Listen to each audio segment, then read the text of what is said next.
If this is your first time to Coming Back to Love, the podcast, welcome. We're so glad you found us.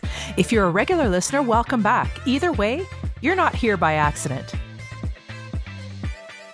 I'm your host, Karen Walker Cohn, a wife, a mom, entrepreneur, friend, and dreamer who is ready to step into more of who I am created to be. I am committed to personal transformation for global impact. Now, this podcast may be very different from others. Our guests don't come with a topic or agenda. They come open and ready to receive and deliver the message that's meant for you. You will also notice our podcast is not overly produced.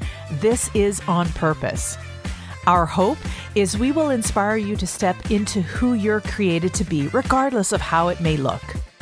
Take inspired action on that book, business, relationship, and yes, podcast, or whatever it is on your heart. In my experience, my mess usually ends up being my message.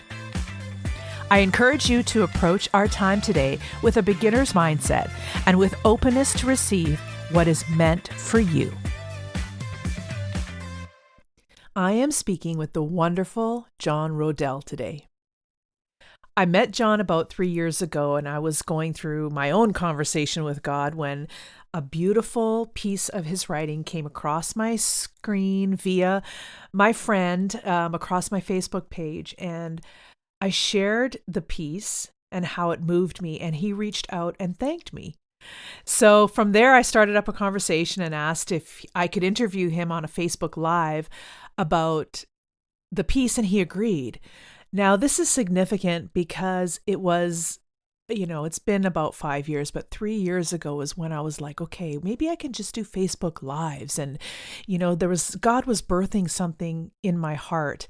And he was one of the first people that helped me bring that to fruition. And I am forever grateful to him for that. Since I last spoke with John, he has authored multiple books, including the one I have, Hey God, Hey John, Any Given Someday, Untied, The Poetry of What Comes Next, Remedy, and his latest work, Upon Departure. John offers a sincere and very relatable look at different areas like his faith crisis, mental health, personal struggles, perception of our world, and even his fashion sense. John's writing has been shared millions of times across social media, and he is applauded by fans and readers worldwide. He teaches at universities and retreat centers across the U.S., blending his trademark comedy with creative exercises, journaling, dialogue, and introspection to help people fearlessly embrace and share their personal stories. Here is my conversation with John Roedel. Yeah, so I just wanted to share something that I was just thinking about, about a half an hour ago when you were on this. And I was like, I know that people don't come to one of the unique things about this podcast is you don't know what you're coming to talk about.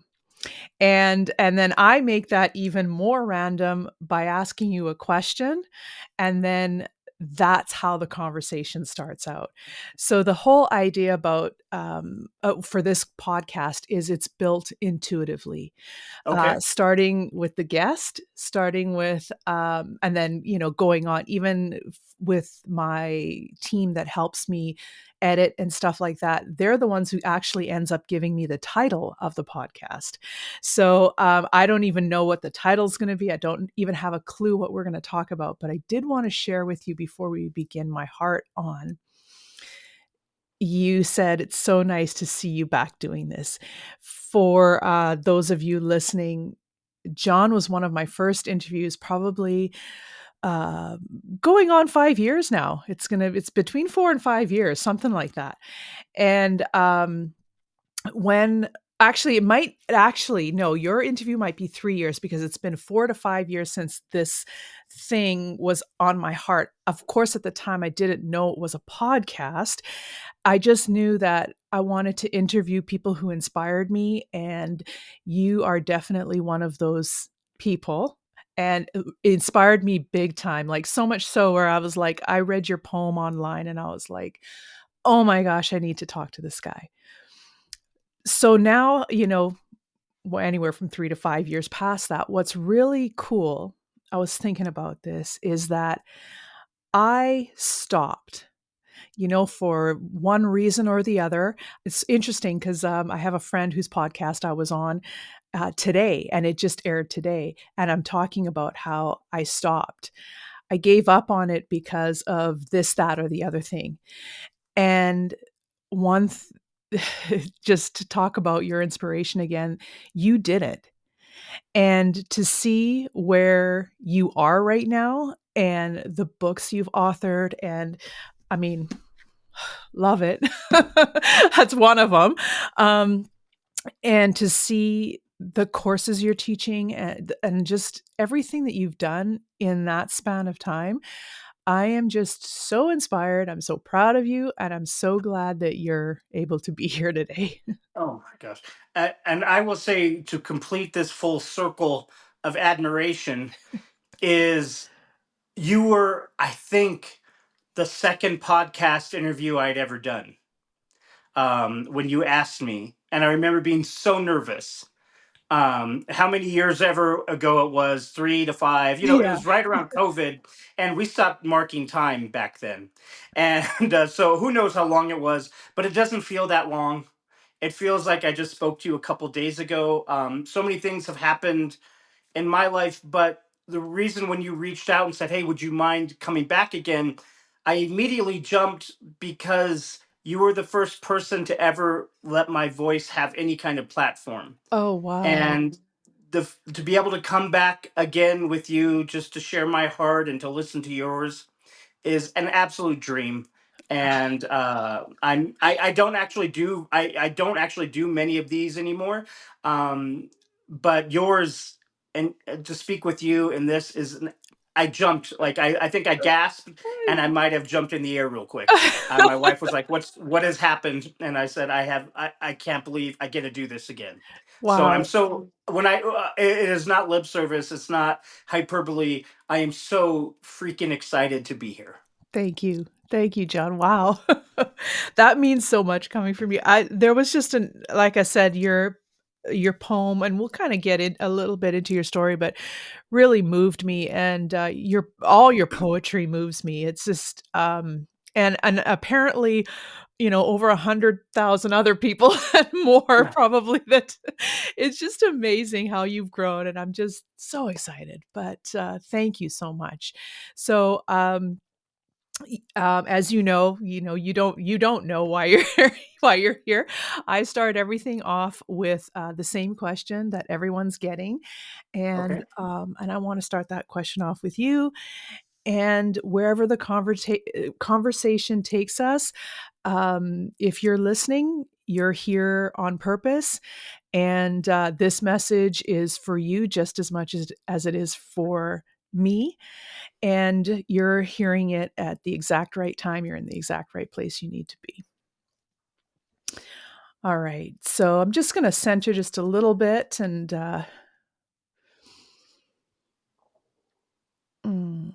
So, John, when you hear the title of this podcast, Coming Back to Love, Inspiring Stories on Shifting Perspectives, what story or experience from your life comes to mind? Wow. The first one, because I think, and I'm sure all your other guests say the same thing.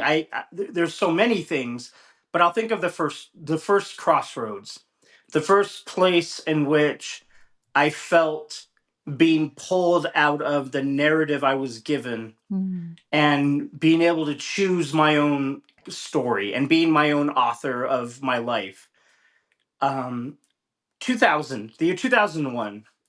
Well, let's start in 2000. Our son, our youngest son, our oldest son, he was our firstborn. Noah was born, and I didn't grow up with any younger brothers or sisters. I didn't have a lot of younger cousins. I hadn't been around babies very Mm. often.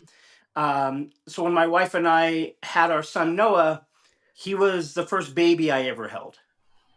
And I remember going into that, and at this point in my life, before that, I wanted to be in Second City comedy. I wanted to be on Saturday Night Live. I wanted to be doing, hilarious, because I loved making people laugh. And so I thought, but I wasn't able to do that with my life situations and responsibilities creep in, adulthood, that terrible word, crept in, and I wasn't doing those things that I wanted to do. It just I got sideswiped a couple times from life. And so I was still in my same hometown in Cheyenne, Wyoming, that I swore I was going to leave. But I was here, and my wife and I found out we're having a baby, and I thought, okay, well, this is kind of a restart. I'm going to be able to be the dad and the parent I want to be. And I started again taking the script of what being a dad was going to look like and what my life was going to look like as a dad. And I grew up watching a lot of 80s television, and it was my third parent growing up was the television. And I remember, seeing all these nuclear families, and the dad would act some one way, and the child would learn some important life lesson. And I thought, okay, I'm not going to be on Second City, but I'm going to be Ward Cleaver, or I'm going to be Mr. Seaver from, was that Full House? Not Full House. Where is Oh, he? Growing growing Pains. pains. Yes. Growing Pains. Good call. I was going to be one of these dads that I grew up with. And that's how the dad I was going to be. And so I rewrote my script from being in Second City and Saturday Night Live to being this great dad. And then within a month, or 3 or 4 months into this, our son was he cried all the time. He didn't like baths. He didn't really like people touching him. Mm. And so we were told, oh, he's just a busy boy. And that's just the way boys are. Flash forward another year, and we started seeing him around other kids his age. A lot of our friends in college started having children at the same time. And we started modeling him next to other boys his age. And he still didn't like he would run through snow without shoes on, without feeling it, Mm. or he'd run through like a thorn bush, get cut up, and it didn't make him cry. And he just seemed so different than the other kids, that eventually we took him to a doctor, because everyone else in town, all the doctors we were seeing, were saying, oh, he'll grow out of this, it's just a phase. Well, by the time he was 2.5, he wasn't growing out of it. So we took him down to Denver, Colorado, and much to my surprise, because I was living in this little bubble I created, but not to my wife's, he was diagnosed with autism. Okay. And immediately, right then and there, it was my first lesson in improv. Mm. As someone who wanted to be in Second City, who wanted to make people laugh and be on stage, I had never done improv before. It was something I always wanted to do. I'd seen Whose Line Is It Anyway, or been to comedy clubs where I saw people perform improv, and always wanted to go learn how to do it. Well, this is my first experience in improvisation, Mm. because what is the one rule of improv? And I know you know this. It's yes and. Yes. And. You Mhm. get the suggestion from the audience, and you might have this great picture in your mind of what you want to do on stage. Oh, I'm going to be a really, really funny Margaret Thatcher in space milking a cow, when all of a sudden the audience says, no, you are Lionel Richie, and you are a shrimp boat captain, or Right. whatever it would be. Like, you have to immediately let go of this preconceived notion, and then you just have Mm. to say yes, and here we go, and jump into it. And I remember driving home from the doctor's office. It's about a 2.5 hour drive. It was an 8 hour exhaustive test all day. And they had come and told us, your son is very impacted with autism. And this is 2002. There wasn't a lot of resources available. It's come a long way in the last 20 years, but there wasn't a lot of resources. And there, even in our town specifically, there wasn't a lot of places that we could look out to. It's like, oh, contact these people, they'll help you. Do this and they'll help you. There was none of that. It was more or less like good luck. And Wow. so on the drive home, I'm sitting there, and I'm looking behind me at our little baby, he's in his car seat, and I'm grieving. I'm Mm. grieving this preconceived relationship that we were going to have. The doctors just told us he's likely never going to live alone. He's likely never going to speak. You've got to give up on these things like proms and first kisses, and all these things, are throwing a football in the backyard. All these things, as a dad, I thought, oh, I'll be Right. imparting this wisdom that I've learned in life, like as if I was some sort of like a shaman. But really, what it was I was taught to embrace what was happening, instead of this narrative that I thought I had already I had already memorized of what being a dad was going to be like. And I remember looking at him in the back seat and grieving and crying. And my wife was already mama bearing, being like, okay, no, we're going to call this person. If that doesn't work, we're going to call this person. If that doesn't work, we're going to try this diet. And Right. if that diet doesn't work, we're going to try these supplements. She was already like, and within like 3 or 4 months, we were trying things like hippotherapy, riding on horseback. We were trying Reiki. We were trying art therapy, music therapy, play therapy, cognitive, all anything. We were throwing everything at the wall Mhm. to see if it stuck. And I was still mourning, and I wasn't catching up. I wasn't yes anding. I was saying no, but why us? And I Mm. was mourning and grieving. And it took me about a year and a half, 2 years to catch up, to realize that this little baby I was given didn't come with an instruction booklet or a set playlist that the music was going to play the way it was going to play, and there was no instruction booklet. And the only thing we were called to do, instead of having this perfect iconic relationship as a dad and a son, it was going to be, can you just keep saying yes to this experience? Wow. Can you just keep saying yes to, I will support you? Can you just keep saying, yes, I'm going to be desperate to find a way to connect with you? And my son and my wife taught me how to improvise long before I ever got on a stage, which was about 5 years later, and started performing improv. I had already gone to boot camp of yes and. Wow. And that was the first moment I remember having all this built up preconceived notion of what my experience of being a human on this planet was going to be. And it was thrown out the door in one doctor's appointment. But it taught me to embrace the beauty of this adventure we're on, that is heartbreaking, it's heart wrenching, but it's amazing, because now my son has taught me so much about generosity and Mm. compassion and making your heart an open gate instead of a closed vault. He has never met anyone he does not like. He has never belittled anyone. He doesn't understand sarcasm. It goes right past him. But he's taught me how to be less cynical and skeptical. And now he's about 24 years old. He's going to graduate from the University of Wyoming next year Wow. as a theater major. He likes doing stuff behind scenes, like building sets and lights. Yeah. But he's had this amazing adventure that, had I been stuck in that moment of just saying no to what was happening, I would have been a reluctant participant. Right. But now this I get to say that I got to ride shotgun with him and my wife on this amazing journey into our hearts, which all began for all of us, you included, everyone in their life. We all just have to say yes. Yeah. And here we go. Mhm. And that, when you asked me that question, that's the first that's the first story that came to mind, because that was the first time I dropped the playbook, I dropped the script, I dropped all the notes I was handed to me before being an adult or a human or whatever, and I threw them over my head and just said, "Okay, here we go." Yeah. Wow. I love that so much. That is so great. I resonate on so many different levels, like just starting this project for myself is choosing to um I call it step into messy. This Mm. this little this former perfectionist, recovering perfectionist is, it doesn't have to, and I the same thing. I thought I was gonna be, I don't know if you remember Solid Gold, but now I'm dating myself, but I thought I was gonna be a Solid Gold dancer, and I was going to act, and I was gonna be on Saturday Night Live as well, all Yeah. those things, and, um and I chose,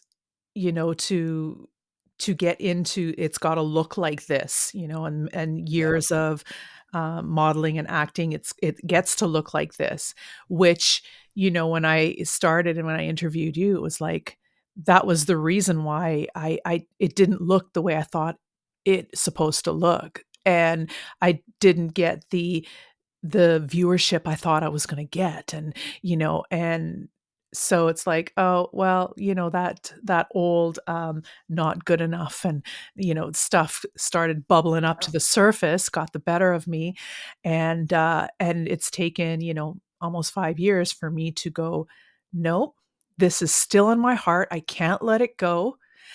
I get to say yes and to this and step into messy. Don't know, John, I don't know the first thing about podcasting, you know? Did you know the first thing about writing when you decided, like No, and maybe we get into this, maybe we don't.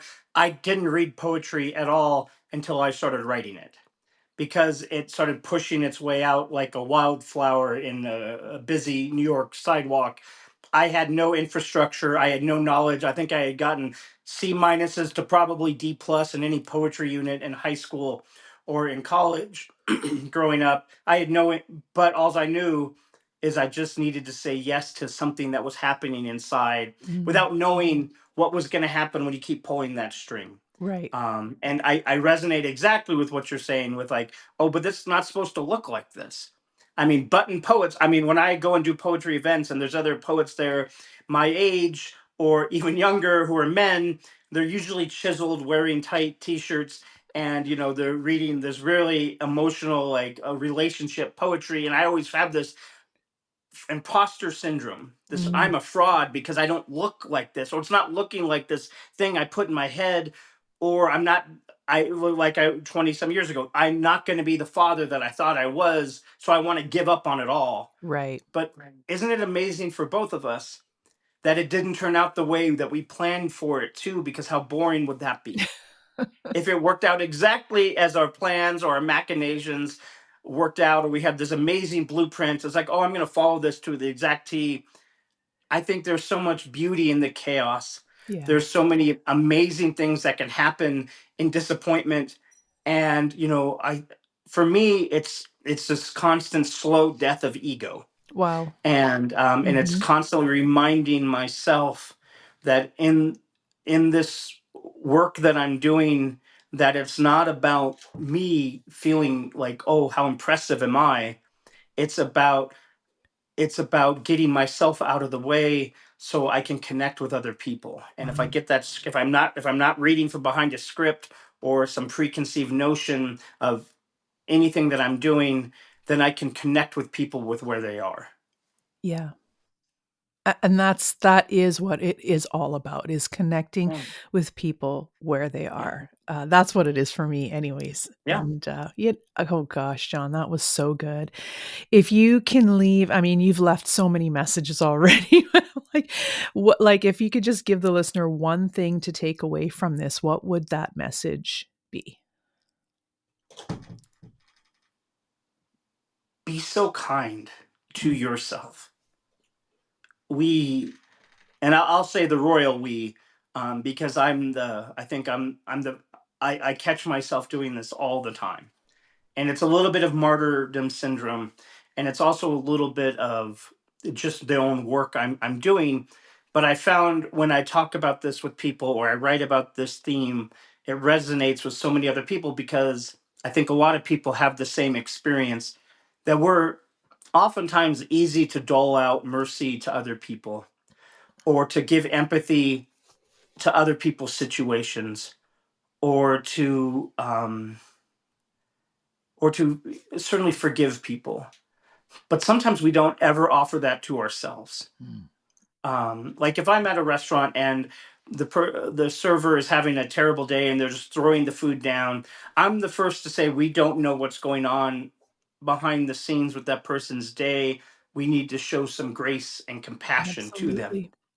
But later on in the day, when I'm furious at myself for making a typo or doing something, ridiculously stupid, which I have like a quota of 5 or 6 really embarrassing things a day that I do, that I don't offer myself even a hint of that, Yeah. because I expect myself to be perfect. And it's this ego death. It's that whole thing. And uh, it's this slow trying to get rid of this voice in my head that says it has to be exact and you have to be perfect and everything has to be polished and wonderful. Right. um, and certainly the more people that follow me and the more times my work gets shared, the more the ego inside of me creeps up and says, yeah, now you really have to do good because now there's more people watching you. Yeah. And for me, I want to get messier, and I loved how Mm, you used the I word love that. mess.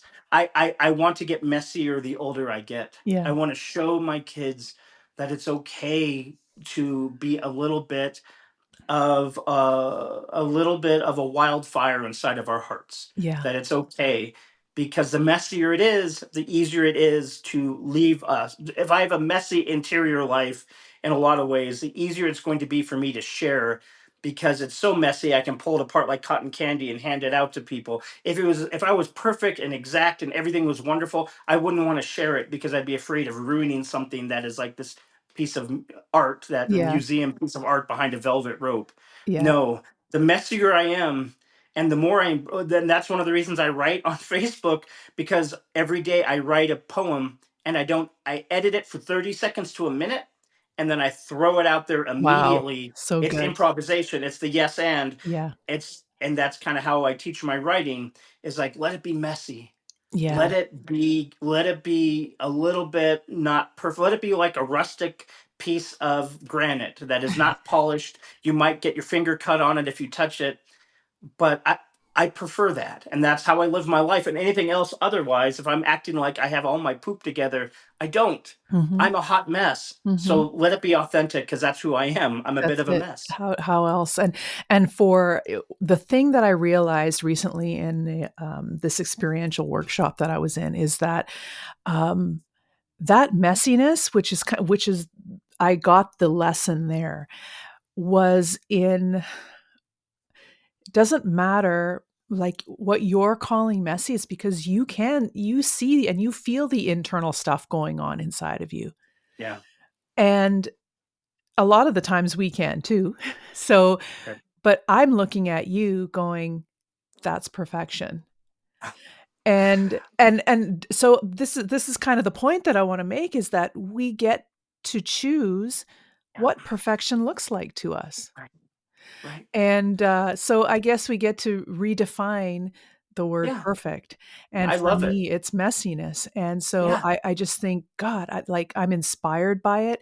I'm attracted to it. I'm looking for that. Yeah. And I know there's a lot of people out there just looking for that And authenticity. yeah, and the more kindness we show ourselves, Mm, and we grant ourselves the grace that we give other people, the more we pardon ourselves every day for not being this perfect person, the more we can lean into embrace the intricacies and the uniqueness of each of our lives, and to lean into our imperfections, because it's in these human imperfected moments where our humanity shines out. mhm. I love having typos. I love when people write me to say, "Hey, you know what?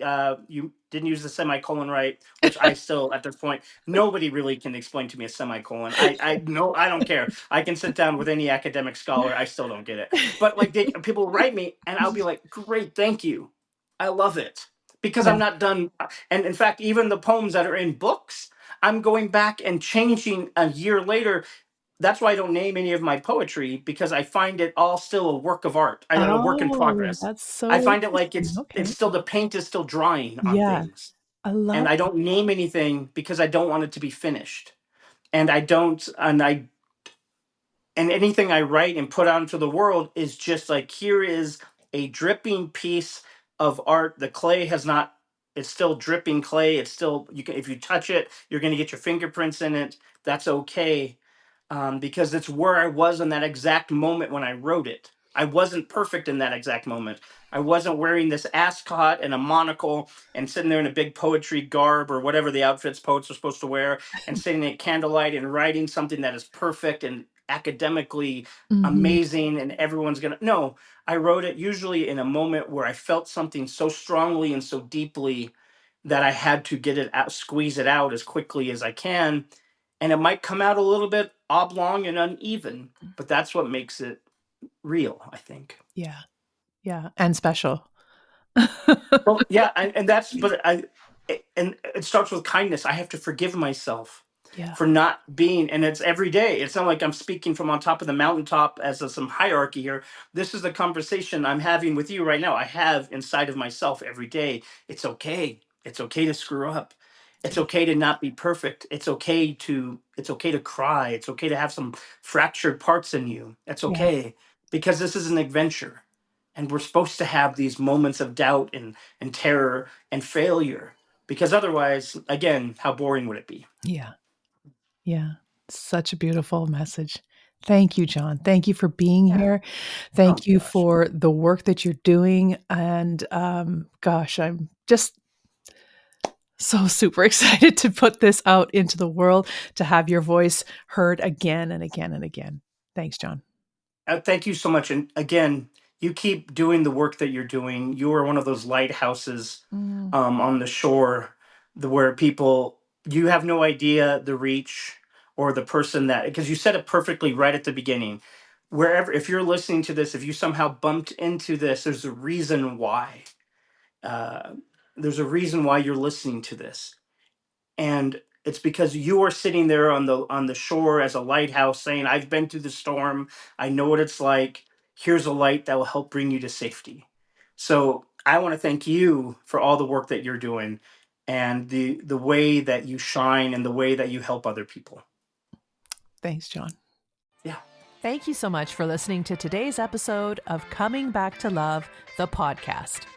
If you enjoyed what you heard, please make sure to click the link in the description to take you to the full video episode on our YouTube channel. If you absolutely love what we're about, please follow us on Apple Podcasts and Spotify and leave us a review. For more inspiration and resources, visit my website at theklwprojectgroup.com, where you'll find all the ways you can connect with me. I would love to hear your suggestions for topics, questions, and future guests you'd like to hear from to support your coming back to love journey. In the meantime, have an inspiring rest of your day.